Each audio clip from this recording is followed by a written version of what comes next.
thank you, dear Hosanna. And thank you to each of all of you who have so lovingly welcomed me to join you on this day. And a little bit more broadly speaking, on this journey of deepening our embrace of, let's say, the challenges and opportunities presented by living in these bodies in a world we didn't create, and supported, of course, by the Dharma,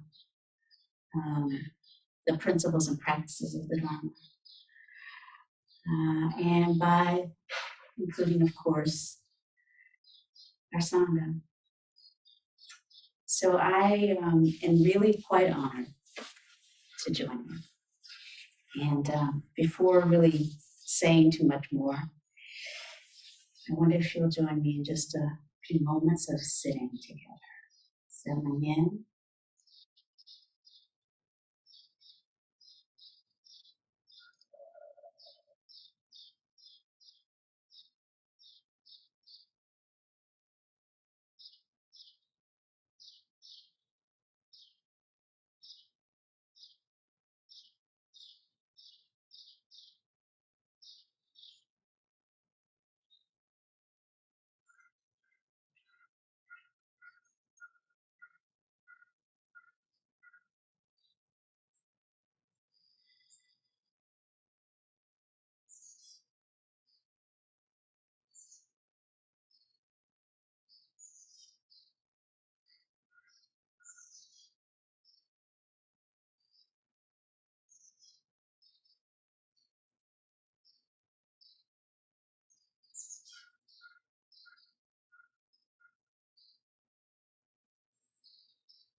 As we prepare to transition out of these few moments of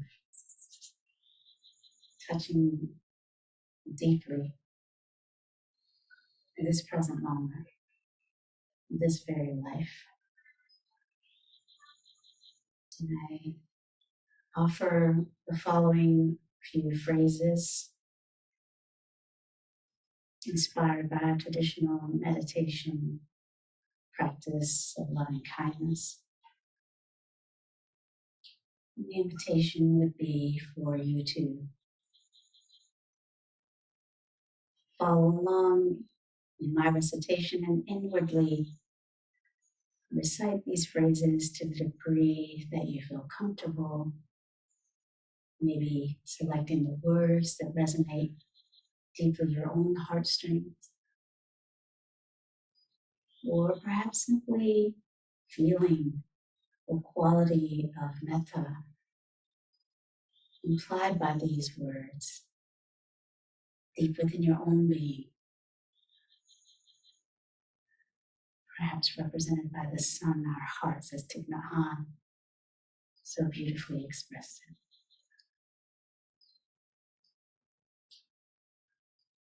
May you be filled with loving kindness.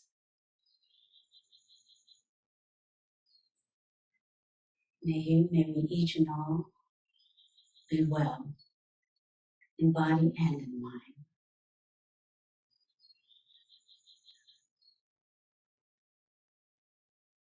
May we each and all, may all beings be safe from inner and outer dangers.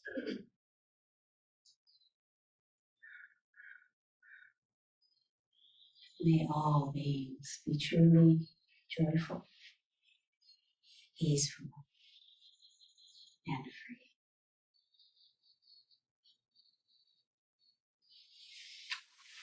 Thank you. Rhonda, could you bend the microphone a little closer to your mouth? Yes, certainly. Is this a little bit better? Yes. That's good. Thank you. I know too, sometimes when I'm speaking and offering meditation, my voice goes a little sideways. Thank you. So I just, you know, I feel it's a sort of a very precious opportunity to be with you all at this time. Whew. October 2022. There's so much going on in the world. And to be part of communities of practice grounded in real world circumstances and yet aspiring to bring forth the depth and richness of the insight, the wisdom, the compassion of the Dharma. It's not easy, at least in my humble experience. It's not easy to both be very humbly engaged in everyday life, taking up the work that we do in the particular places that we do it, in these bodies, in a world we didn't create, right? We gifted with this life, these lives. I smile when I think of that. Because despite the challenges that we experience, my own effort very clearly grounded in a deep appreciation for the gift presented by being alive together. And that awareness and that openness to being more aware of what all that means, to me, is embraced in and through this body. And so cisgender female body, and therefore being met in the world by the very many different trainings and challenges about where a body like this belongs, including intersecting that with being racialized African American, meaning growing up in America, born in 1967 in North Carolina, right? Being particular about some of these details because it gives us a bit of a window into the kinds of trainings, conditionings that have been a part of what I've experienced. And so this sort of dance between this relative experience of identity in the world and opening to awareness of the absolute, two sides, I think, of the same coin, not separate, form not different from emptiness, so to speak. So just different doorways in, the 10,000 doorways in, to insight, to compassion, to wisdom. This is my doorway. And partly because of this doorway and all that I'm pointing toward when I say this doorway, right? Born in North Carolina, granddaughter of Nanny Suggs, who was born also in North Carolina, but in 1906, in the period of the redemption and restoration of white supremacy following Reconstruction. So my grandmother's life was very much comprised by this sort of engagement with the legacies of oppression that formed North Carolina in 1906 in the 20th century. And so when I come along in 1967, my grandmother is there. Fortunately for me, as a kind of guide and my first teacher, I saw her get up every morning before dawn, before she had to, and engage in a centering practice of, for her, it was Christian kind of prophetic Christian prayer-based practice. But it was a disciplined commitment of just reconnecting with her own being, her deepest values, and for her religious aspirations, and a sense of purpose to bring into her engagements into the world. And her engagements, of course, well, I shouldn't say of course, Nanny Suggs' engagements were very humble. The work she did was, at that time, not that different from the kind of work she would have done had she been born a century earlier. She cleaned houses. In fact, she cleaned one house for one family. I've written about this, but they were sort of, kind of interestingly named the outlaw family. So she would leave our house every day, cross town to spend the day cleaning and really attending to the needs of the outlaws, taking care of their young sons, the outlaw boys whose pictures we would see in her bedroom. Because my grandmother understood that despite all these external kind of, you might say, rituals of deference and who belongs and who doesn't in the Southern context, one family, really, she understood that. And notwithstanding all the kinds of deprivations and disregard that came with that hierarchy, there was some way in which she understood that there was always much more to who she was.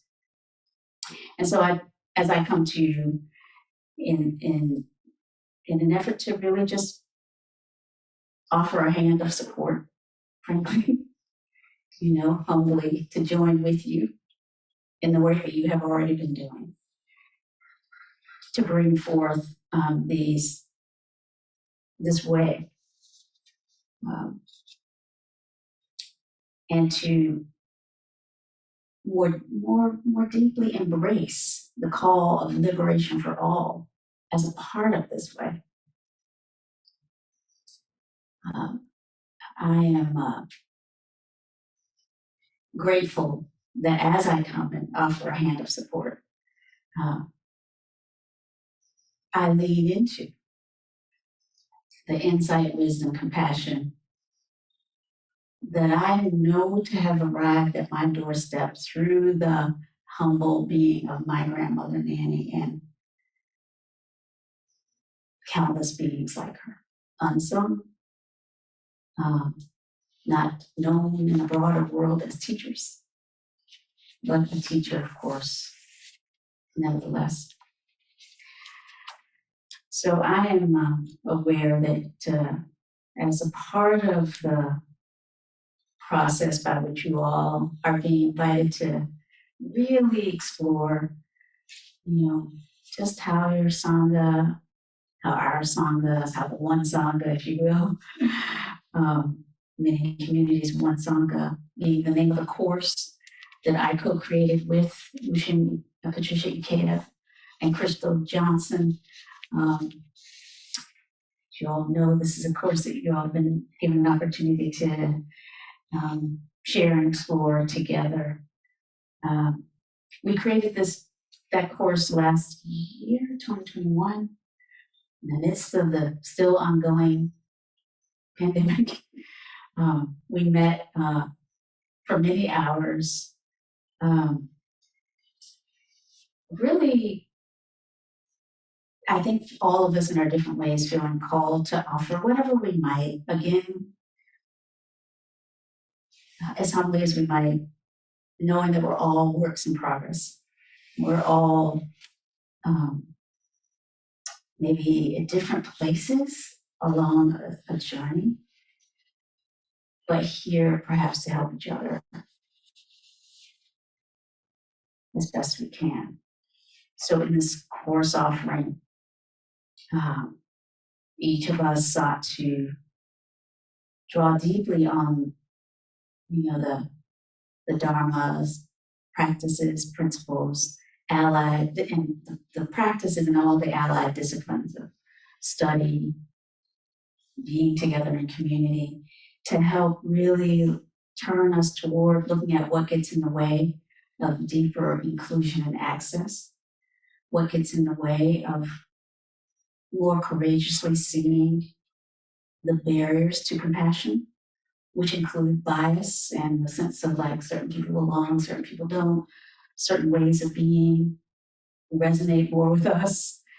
These implicit biases, in particular, drove us toward really offering this course. And I say the implicit biases because I think in our communities, so many of us are already committed in a kind of, as much as we can, explicitly to being the Dharma and to being, non-biased, open to caring and supporting and being,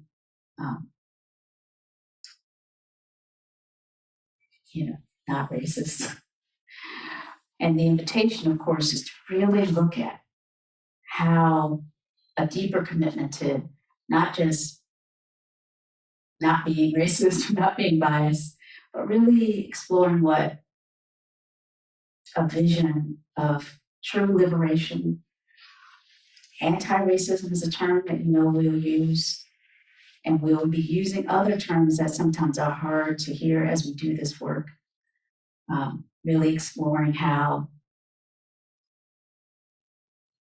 the rituals of white supremacy, often implicit, show up, align with some of our practices and ways of being. So what does it mean to be in right relationship to all of these sort of aspects of our experience in the world? What does it mean to really look at equity? What are the values, intentions, and commitments that can really support us in this work? And how can this Sangha offer greater safety, dignity, and belonging to all those who enter? So these are the sorts of questions that drove us in our effort, and for me, grounding in our deep values and aspirations, our deep commitments, but also, again, that humility, knowing that it's lifelong work that we're about, and nothing changes overnight. And as we do engage in this work, there will be challenges that we will constantly face. There are certain challenges that we might predict already. I am new-ish to your community. I'm practicing living in San Francisco, just across the bay. I used to live in Oakland a long time ago, but I've been living in San Francisco for a very long time. But I'm aware that even in this community, violence, racial tension is here. All of the challenges that come with economic inequality, it's here. And so I am really, really grateful to sort of be, again, a co-journeyer with you. When we think about, in particular, the Eightfold Path as a support, I know that you all have beautifully sort of articulated a way of leaning into the Eightfold Path to support the changes that you seek to bring forth. And there's so much we could say about how the path supports us. So much beautifully has been articulated. Right view, for example, aiming to turn the light inward to observe the ways in which conditioning preserved in our storehouse consciousness manifests in the rising of strong judgments, emotional reactions, hidden bias, assumptions. In other words, expressing this intention to see things more clearly around race and racism. I've used the term color insight, as I touched on, for what the paths, principles, and practices might deliver us to in terms of a deeper insight about how race and racism and other forms of bias and isms and schisms show up in our world. So right view, of course, is about maybe turning toward and being willing to see from the ground of our practices. I'm pointing to in my book because part one starts with grounding in the practices as best we can, and then the values, and then the foundational orientations in loving kindness and compassion and being willing to touch into a beginner's mind, all of those sorts of things as a ground. But then seeing, part two of the book is about just seeing. And therein, the connection to right view is implicit, I think. And there's so much we can say about that view. So not only turning toward the ways that bias manifests, but always remembering that beneath all of these trainings, conditionings, temptations to size each other up, or awareness that maybe bias is coming our way, the schemas that we hold in our mind, the cognitive categories are sort of being demonstrated in our lives, or we're feeling the sense of that. Being more open to being, to sort of exploring what is that really all like? How is race and racism constantly being recreated, retrained in us?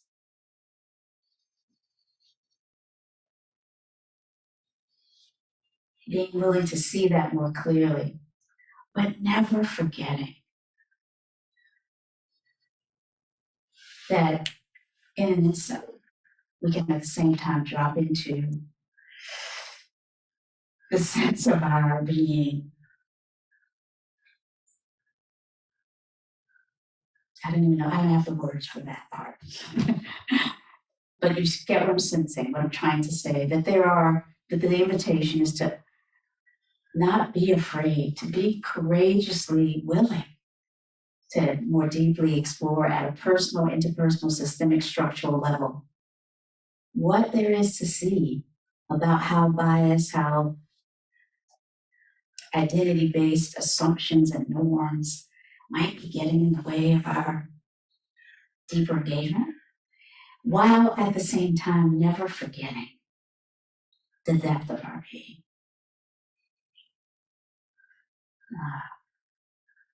So right, to me, that's about right view. It's about seeing all the dimensions a little more clearly, being willing to have the conversations we need to have about race and identity, and also being willing to turn together toward the moon, the sun, the sense of the ground beneath us as a support,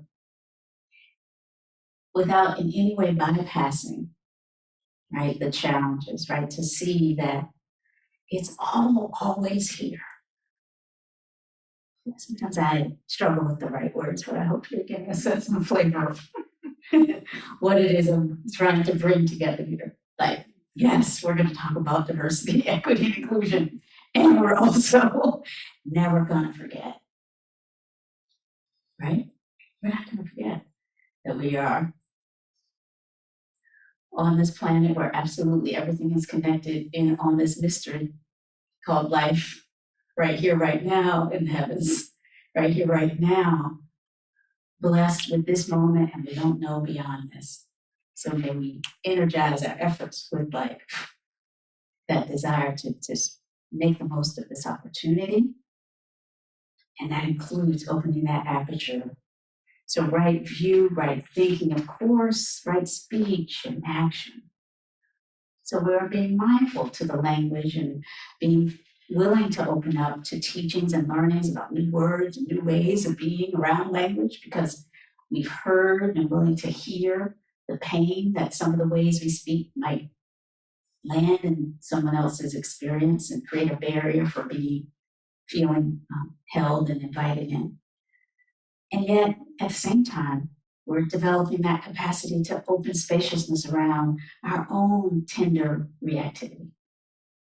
So that, yes, when a word is used that lands in a way that may feel unskillful or harmful, we also open up that aperture on here we are as human beings, works in progress, all struggling in ways that are not obvious, no matter what levels of privilege and disadvantage we all occupy, we're all suffering in these bodies at this time. So having that ability to give each other the room to grow, really, really important, right? As we do this work with love. So I see that as a part of what it means to examine right speech and the conditions for that, the ability to offer a little bit more safety and to receive that. And right action in the same way, to explore what right action might be calling us to do differently, and also to explore how we meet each other, in that field of exploration, of inquiry, of beginning again with humility and with love. So I'm going to pause right there.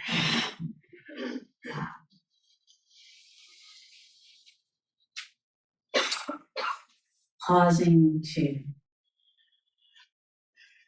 invite these simple words that I've offered to settle.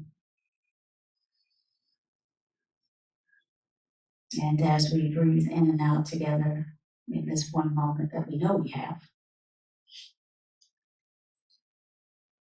I want to open it up to any reflections or questions that may be coming up. Thank you. First, I want to say thank you for talking about being from the South.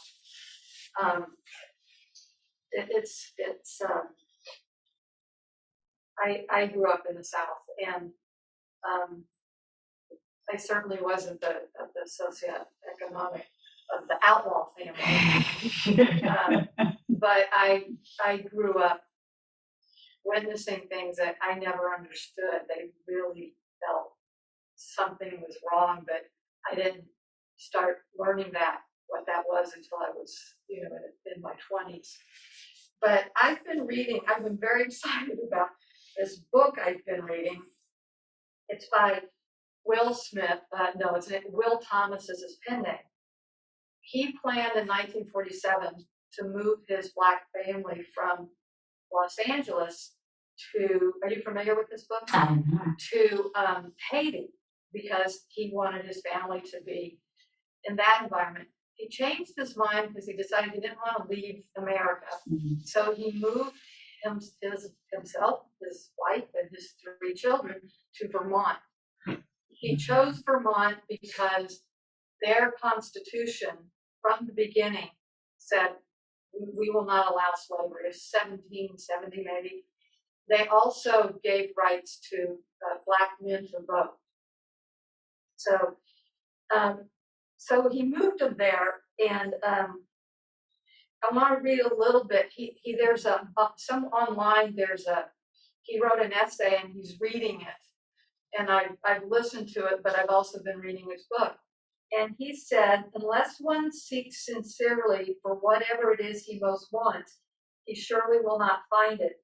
And that what I really had been seeking most of my life was not what I wanted, but instead was justification for the resentments I felt. This is not to say there was not cause for those resentments, but rather that I had so concentrated upon them, I could not see that the picture was not all bad, that in fact there was considerable good in it. I had condemned my country and my religion because I viewed only what seemed wrong in both. But when I was able to remove the blinds of my own justice or my own prejudice, it became clear that these failures, these flaws in church and state, were human failures, human flaws, and not mere self-willed bigotry, and that within each there were, and there always had been, many who had worked and fought for what was right. Mm-hmm. I think the core of my earlier bitterness had been the conviction that I had been denied my birthright of human dignity. But I now know that is something which cannot be given or taken away by man. So I was really caught by him talking about his own prejudice and reading the book. I mean, first half is about being in Los Angeles. Second half is about being in Vermont. And I don't see or read in modern things this talk about how there's sort of two sides and how we all sort of have to work together to deal with this. And I guess I want to know what you think about what he said. I know I'm putting you on the spot here. It's kind of out of Not context, really. but oh, good. So thank you.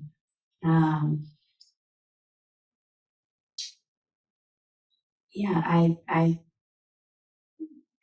I think that, as you all know, I've suggested my book as a support. I'd be curious what your question would be after reading my book, because indeed, yeah, there's much that I find resonant in that. And actually, in my experience, there are many who in contemporary times are writing in similar ways. So I do think it is a question often of opening the aperture to see more fully what is available and recognizing that, we are often being manipulated. We are being, I think a challenge of our time is to reclaim our attention, because many people are seeking to tell us what to think. And these, I call them little jokers sometimes. They're so wonderful in so many ways, but they are all part of what we're struggling with, right? They're kind of reinforcing, oh, you read that article, here's another one. I'll tell you more of the sort of the same. But if we stand back and reclaim our attention, we will see there's so many different sources and resources to support us in this journey. And I didn't hear anything in what you read. Admittedly, this is my first time hearing it, but I didn't hear anything in what you read that was surprising or different in any fundamental way from my own perspective. In fact, I've written a lot about human dignity as a kind of a foundational font of inspiration. I've written a lot of different I've written about humanity consciousness and race and humanity consciousness needing to be they are anyway. The question is, how aware are we of the way in which whatever is invited to us as universal humanity sometimes is normed around only, kind of a tilt in terms of what kinds of human beings are invited into experience of universal humanity. But that call toward feeling our own rich inheritance as being alive. And, I was reading of a particular anthropologist who was talking about what distinguishes human beings is that ability that arose in our shared human history eons and eons ago to, like all mammals, we suffer, we get ill, we die. But at a certain point, human beings started to stop and attend to each other when we suffer. You started to figure out how to help another one tend to a broken arm and therefore heal and therefore thrive. Whereas, so many of our other beautiful non-human beings have not had that ability to sort of evolve that ability to see each other's suffering and to assist. We do have that gift. And so, here we are, opening up the aperture on all the different ways that we can together deepen our humanity. but certainly seeing the willingness to listen to each other's experiences today. And even the painful ones, right? Even those who are saying, yes, I'm going to talk about how racism is negatively affecting me, but not holding them responsible to, speak about it in the way that we feel comfortable before we're willing to hear their particular view on this. These are the invitations that I think this work is going to present. So I thank you. Thank you for that. Yes, my dear, thank you. Thank you for this talk and this interaction. It was very sweet. I have a question about law school. Sorry, about what? Law school. Law school. Law professor here. Okay. Yeah. So do you have like an elevator comment to make about how you bring this to your professoring? Well, I don't know if it's exactly an elevator comment, but I'll be as pithy as possible. Yeah. I bring it in every way I possibly can, stealth and explicit now. Okay. I teach courses on mindfulness and law called contemplative lawyering that I've been teaching since 2009 at the University of San Francisco and at Berkeley for a semester in different places. I bring it in orientations to new law students at USF, at Hastings, at different law schools around the country now. So that I am often now the first law professor that law students get in the Bay Area, and in this orientation around, I don't wear these robes, but in this orientation around how to see one's identity as a lawyer through a lens that is humbly calling forth an inner developmental path as they do the cognitive, the seek to do the knowledge, skills, and values training, but that they also realize that this is about being in right relationship with the challenges and opportunities that being a counselor will present. And that's a lifelong personal journey that I want to inspire them to kind of infuse with a certain humble commitment that walks the path of law for them. So thank you for that question. Yeah, we're doing it, we're bringing it into law in so many different ways these days. So there's a mindfulness and law society that I helped kind of hold space for. It's a national community of practice for lawyers. This week happens to be Mental Health for Law Students Week.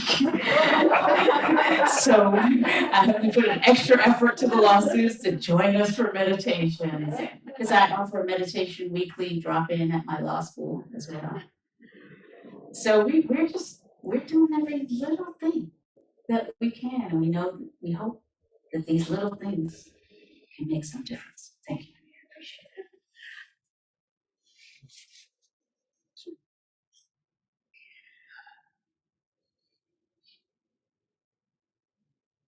Good luck with that. Right? It is not easy.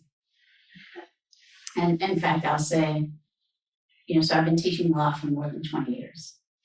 And last year I took a leave of absence, an unpaid leave of absence, so that I could have some more space to discern what might be called for in the next phase of this life.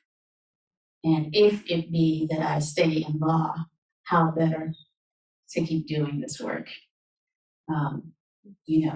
faithful to all the different things that we have to do. I mean, I'm a law professor,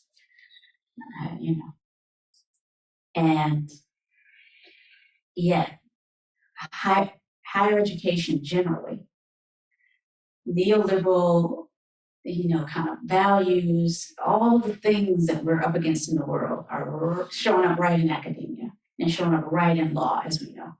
So it's been increasingly challenging to keep being going against the stream in law. but because that is of course what we're doing. But sometimes you just answer the call. So I'm back at law school, not 100% full time. I'm now at the moment 80%.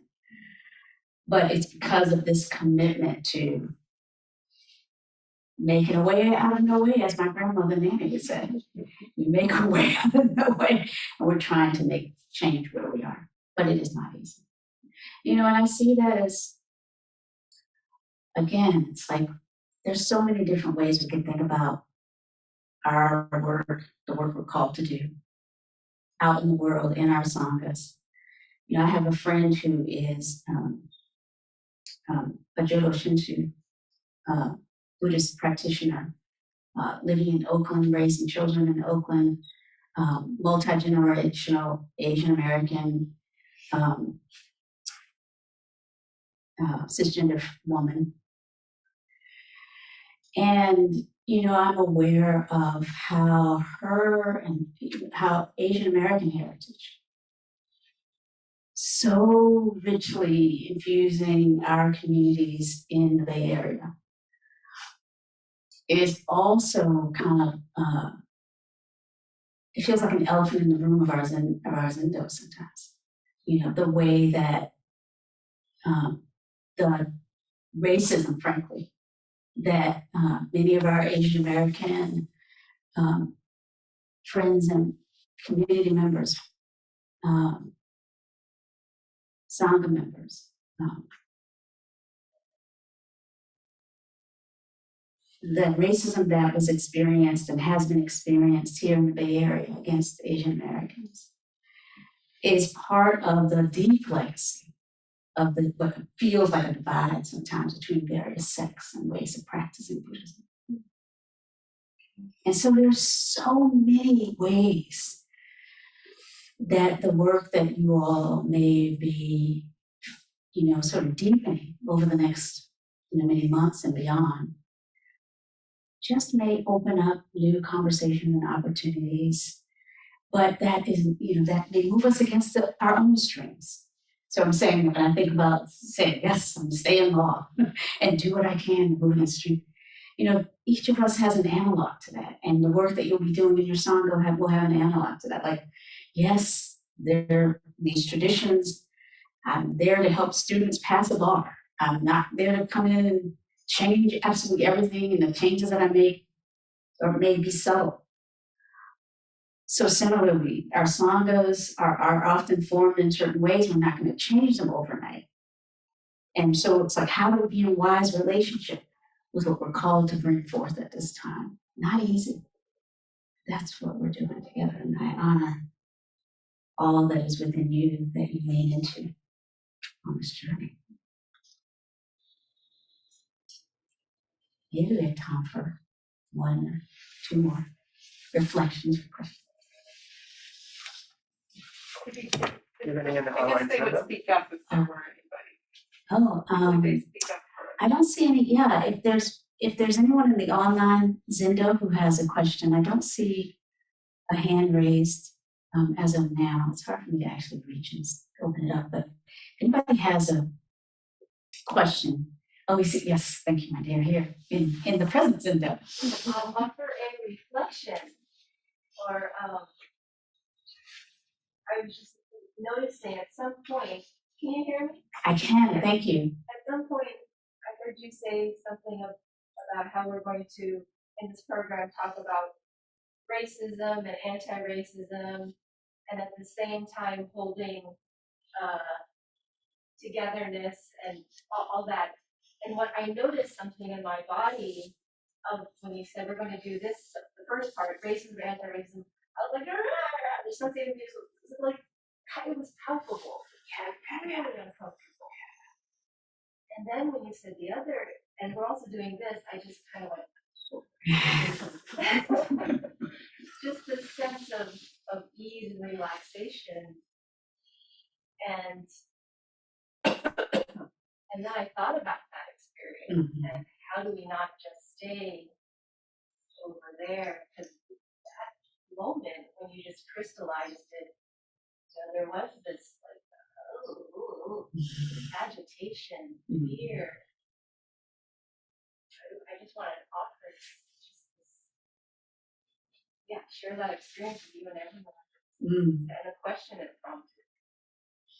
Thank you so much. I'm bowing to your experience and to this good question. Good question. Thank you.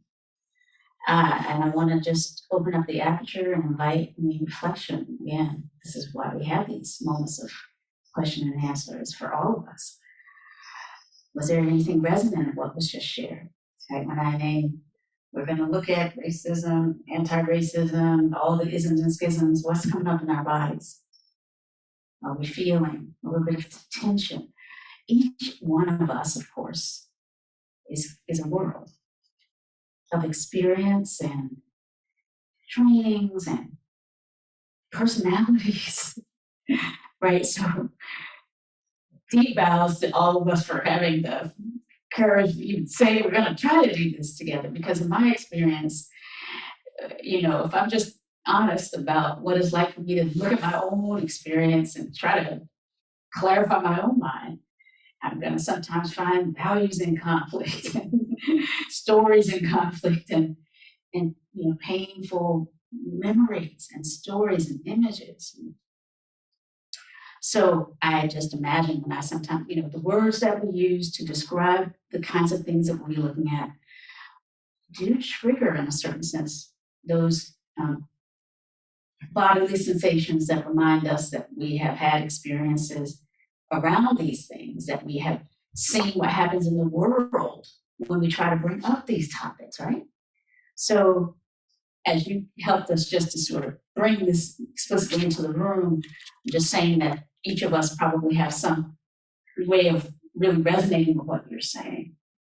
And that piece of like, we also mean that we're going to be doing this by leaning into our practices, opening up to the sense of our inherent belonging.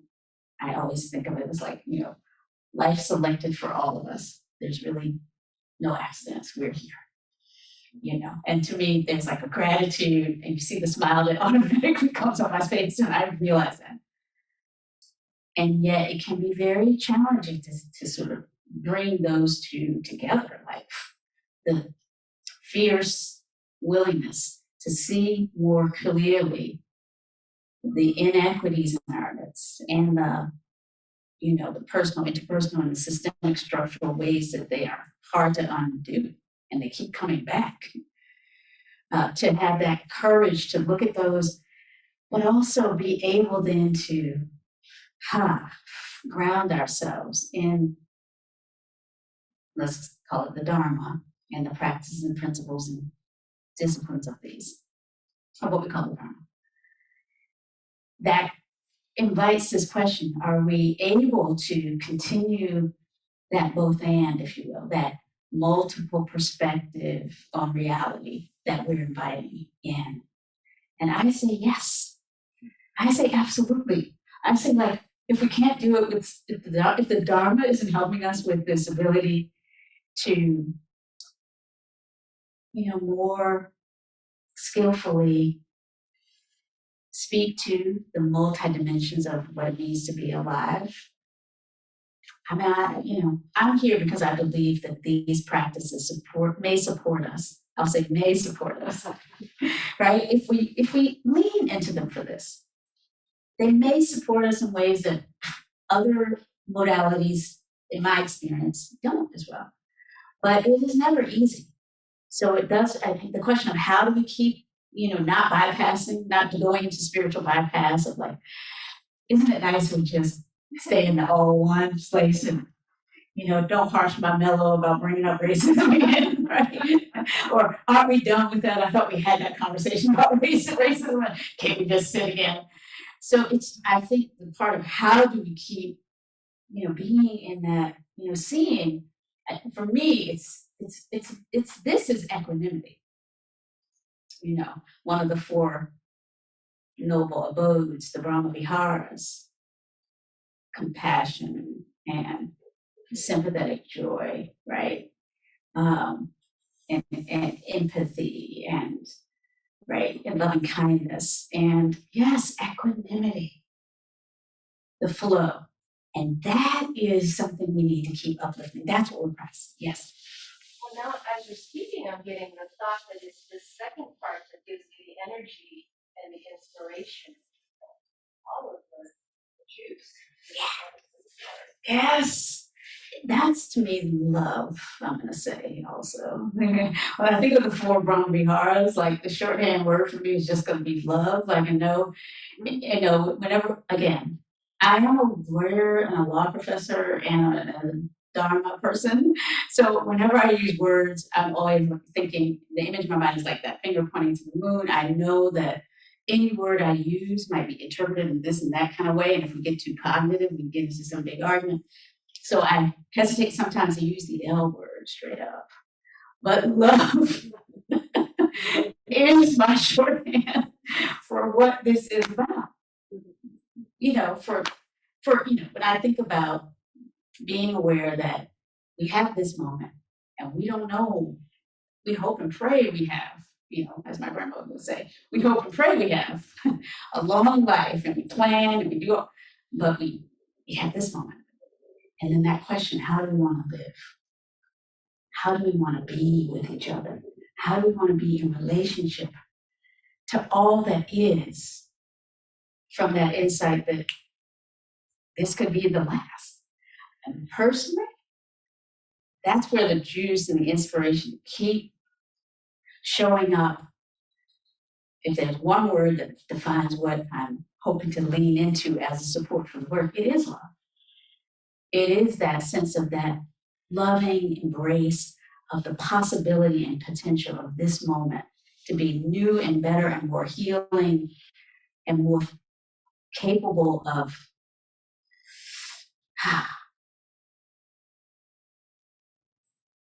a sense of spacious holding of everything, right? Than the last moment, or than our ancestors were able to access. We have the possibility. And so for me, love is the word that I use to the shorthand for that equanimous, that sort of leaning into the possibility. But it is a courageous kind of love, because it says, if I need to hear someone explain to me how they've been hurt, I'm here for that. I'm right here for how we need to make things better for all of us to thrive. And that to me is what love can look like, that listening as love, that making an effort to change a policy as love, that effort to change the law as love. Cornel West said, justice is what love looks like in public. Martin Luther King had a very similar view of love and justice as being intertwined. So, my dear ones, we've come to that time where I think I need to invite us into the pause, right? Because in a certain way, it's all one. But yet we have to finish in a formal sense this talk. So I, again, thank you all. Thank you all. Thank you.